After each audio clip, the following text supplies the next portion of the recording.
আসসালামু আলাইকুম রহমতুল্লাহি ওয়া বারাকাতুহু। শারমিন হোমিও হলের পক্ষ থেকে আমি doctor Mohammad Faruk Hossain.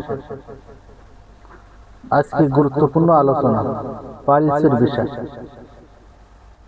Piles haemorrhoid হলো মলদ্বারে শিরা ফুলে যাওয়া, এতে ব্যথা, চুলকানি বা রক্তপাত হওয়া। হোমিওপ্যাথিতে মূল ধারা রোগীর লক্ষণ অনুসারে ওষুধ দেওয়া হয়।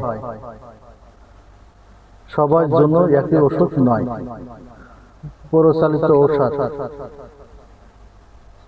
স্কুলার হেড, ব্যথা ও ভারী ভাব; হ্যামামিলাস, রক্তপাত বেশি; নাচ, ঘুম, কোষ্ঠকাঠিন্য; সালফার, জ্বালা ও চুলকানি।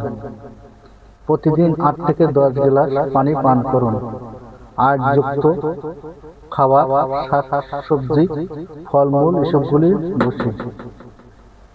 নিয়মিত হাঁটা বা ব্যায়াম করুন। টয়লেটে বেশি সময় বসে থাকা এড়াই যান। কোষ্ঠকাঠিন্য যেন না হয় তা নিশ্চিত করুন।